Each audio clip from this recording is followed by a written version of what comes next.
Hello and welcome back to Pandemic Playground with Dave. So today we have another experiment for you guys, and that's messing around with rovers with wheels on each side, up and down. Make unflippable rovers.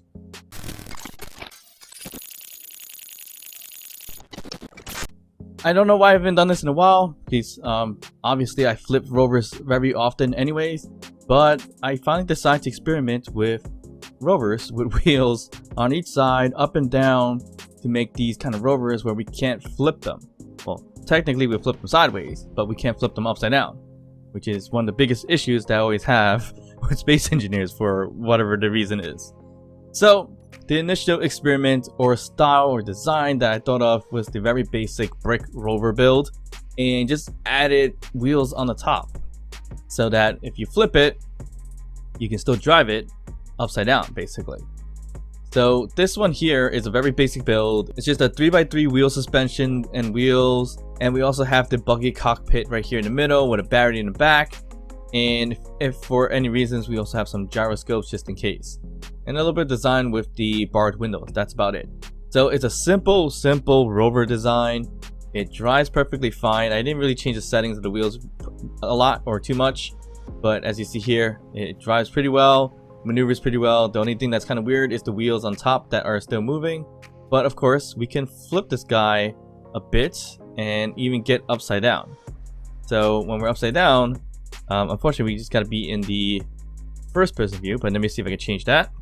Alright, so as you see here, we're upside down, and of course when you're upside down the controls are a little bit different, but we can still drive them as you can see here.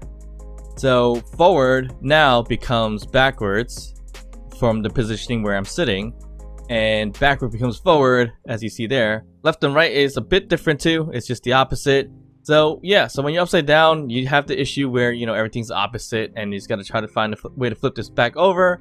I do have a gyroscope to flip this back over using override, as you see here, and we are back to our position here. So that is a fairly not very nifty thing, but it was a good initial test to see if we could make unflippable rovers, or, you know, rovers when they flip over, can you still drive them in certain aspects? And yes, it's just the controls will be slightly different. So the way to kind of combat that or change that up is with this. Alright, so this is the same exact kind of build with the wheels on the top and bottom. It's just a little bit bigger because we needed to fit a rotation for a seat or a cockpit. Yes, I could have used a regular rotor. I just decided to use the larger advanced rotor for the hell of it. It just, I don't know, to me it just looked better. But either way, the space is going to be dependent on the cockpit itself, which I believe is 3x3 in block height and width, and also length. So this way it will help us test to see, once we flip it, we can turn the rotor and can it drive the same exact way. So as you see here, we can drive this easily forward and backwards, left and right, and all that stuff. Yeah, forward and back, right, as you see here. So it works out pretty well. The main thing you do need for this is going to be a script, which is the whip subgrid wheel control script. You do need to put that in your program block in order to drive this version of the rover, because your seat is on a rotor or a subgrid in that case. But if we flip this over, let's just say, I'm gonna flip it over my override gyroscope. Alright, so once we're flipped over with the script, it's the same aspect here. Forward becomes backwards, backward becomes forwards, and the weirdest thing is space tends to make us drive forward as well. So the reason for the rotor is for this purpose, and I'm able to rotate the whole entire cockpit or the control seat, and now we can actually drive this perfectly the same as before. So we have backwards, forwards, left and right, and for whatever reasons, again, space actually moves the one on top with the script. It's probably programmed that way for some reason, but I mean, that's fine. But that's not handbrakes It just becomes non-handbrakes in that sense. But this actually works out pretty well. So once you flip it over, you turn your rotor around, as you see here, and then we can drive it back the same exact way. So this becomes somewhat of an unflippable rover. So well, again, if it flips on the sideways, you're pretty much screwed. If you flip up on the vertical edges of it, you can always flip it back because you can control it with the gyroscopes, if anything. But this one actually worked out pretty well. But of course, these are working well, but they are really ugly. They're basic brick builds, which of course we want to not have those type of builds here.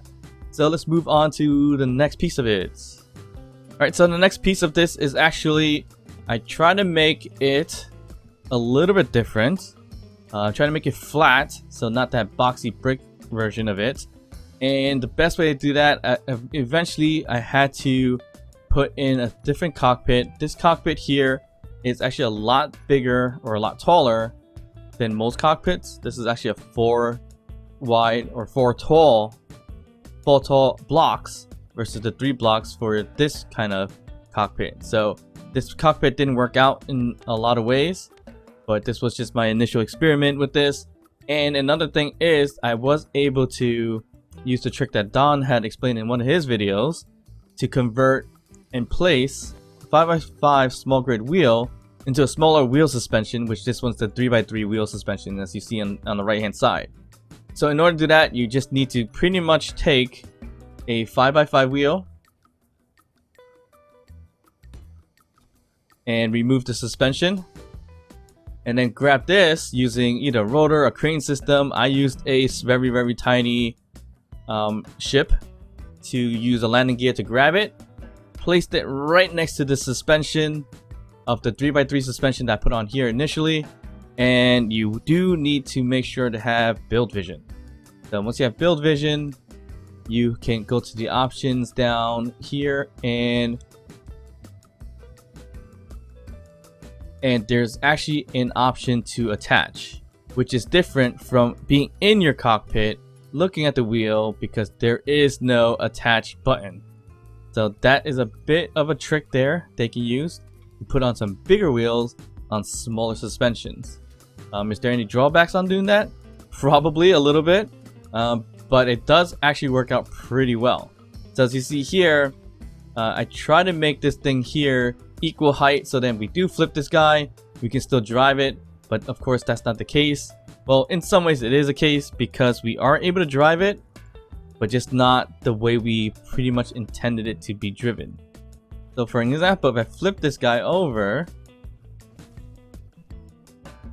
like so, we get a decent drive out of it. But the problem is, because it's four blocks tall, it does hit the bottom of the floor when we have the wheels flipped over this way. So when we hop into this guy here, and also because we're upside down, forward becomes backwards, backwards forward again. So that of course is not an ideal situation. So once we swapped over and tested with the smaller cockpit, the not too tall cockpit, this one actually worked out a lot better. You can flip this guy fairly easily and still drive it around really good. As you can, let's just flip this guy over. So as you see, we're flipped over and we're not touching the ground at all, really. So, and the reason why that is because we're pretty much right, the wheels are pretty much right in the center. So the height offset set at 0, so it's balanced out right in the middle. Put strength as 12. You can put in more if you want to increase it to make sure that's on the right suspension path, or you know, springs or whatever the case is. But as you see here, we're not touching the floor too much, which is good. And we can keep flipping this guy over, and we always have about a block off the ground, so we can drive this guy. You can flip this guy anytime you want to. But of course, the biggest problem that we have here is that when we flip it upside down, it becomes a little bit harder to drive because everything is kind of switched over. So a good way to kind of work through that, I decided to make this one here. So this one is a little bit more designed than the rest, but I took the same concept as the I guess that little bus or brick build of a rover, and made it into this little flat pancakey type of thing with the same concept of the wheels.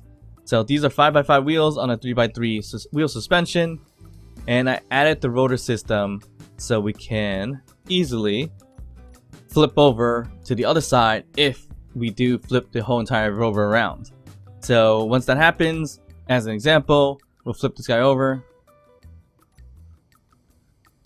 like so, and we can of course flip over the cockpit, and then we can drive perfectly normal, forward being forward, backwards being backwards, and of course your left and rights.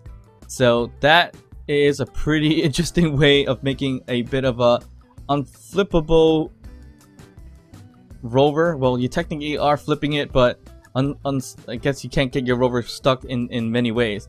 And you can go pretty fast with this, ramp it, and hopefully nothing breaks. It's possible that it would break, but if you flip it, the solution is to just rotate the rotor.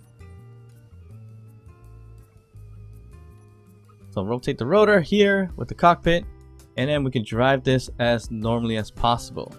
So that is kind of my version of an unflippable rover, so that you have enough height on both sides, up and down, and then you can flip the cockpit to drive it perfectly fine. So another thing that I decided to work on and work with is a wedge style rover, so that you don't get your vehicle stuck as well.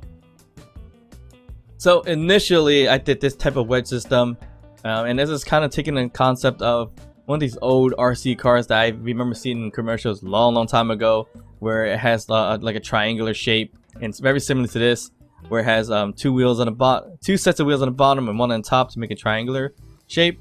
And then when you flip it, it still keeps going and climb and everything like that. So that's what this is kind of based off of. And of course I did it with the rotor system too, so we could turn the cockpit if necessary, because of it being flipped over to the other side. So that's what this is kind of all about. I mean, it is a bit bulky, but it looks a little bit better than those little party buses over there with the wheels just hanging out there. I mean, it drives okay. This one specifically, the wheels are touching each other a little bit, so it does cause a little bit of an issue, but it's not too bad. And if we do flip it as so now we're upside down, we can flip over the cockpit, and we are not touching the ground with the wheels. So this one was my initial one that I made, which was a little too forward with the cockpit, so that caused an issue where it didn't touch the ground at all for the wheels. But I mean, it definitely can touch the floor, but I was using the traditional 5x5 suspension with the 5x5 wheels. So the next thing I did, I pushed the cockpit back in just a bit, and then I used the same 5x5 suspension and wheel system to create that wedge system. And then the next piece, I just kind of see if I can just use the trick with the 3x3 suspension with the 5x5 wheels and see how that kind of works out. And they both work out perfectly fine. So if you don't want to use the trick for the 5x5 wheels with the 3x3 suspension, or maybe even smaller, you can definitely use your 5x5 wheels and suspension to make the wedge build here. So for an example, if we were to drive this guy around, which drives it pretty nicely, not too bad. And then if we want to flip it, I'm just going to use my gyroscope to flip this like so. Right, and then we just gonna flip over the cockpit, as you see here. So now we are upright and we can drive this thing. But the only thing that's different is that we are kind of diagonally downwards looking on the floor versus what we would normally see if we were driving the other way around. So this kind of worked out. I thought it was kind of interesting to see it kind of work out this way. But it does look okay. Not the most fanciest of rovers, as you can see. And you know, if you wanted to make an unflippable rover, that's another option without having to go with that trick with the wheels. But of course, anytime you put it on the subgrid, you're going to need that programming block for the script itself. So that was a fairly neat little thing to do with unflippable rovers. And the good thing about these rovers is that you can go pretty much top speed, and for the most part, I can't say always, these things will survive ramps, it'll survive top speeds and everything like that, as long as it doesn't hit the ground too hard on the bottom of your rover or the tops of your rover, depending on which direction you are. Alright, so once again, this experiment was to see if we can make any rovers that are kind of unflippable, or at least controlled, or still drive while it's flipped over. Alright, so that's another fun little experiment I have for you guys. It's something I should have probably done a long time ago to prevent myself from always destroying my rovers by flipping them over because of my own stupidity. So this one works out pretty well. Maybe I will implement this in future series or so, or maybe not. We'll see how it goes. Probably won't make these bricks because they don't look that great. But of course, come up with different ideas here. But as you see here, I just flipped over. Nothing really happened. I'm still right side up, to be honest. But I can just keep going and keep driving this as I want to. Oh, there we go. So I think we are now flipped over. But we just swap over our rotation, and we're back and running again. So this is kind of a fun way to drive, I guess, and a fun thing to do. I'm sure some of you already tried this already, but I don't know why. For the many years I've been playing Space Engineers, I've never decided to do something like this with a rover until today. Alright, so as always, if you made it this far in the video, hit that thumbs up, like the video. Don't forget to hit the subscribe button if you haven't done so already, and also hit that notification bell. Comments are always appreciated and helps with the analytics, but please feel free to drop one down below. And of course, I'll see you guys in the next one. Bye.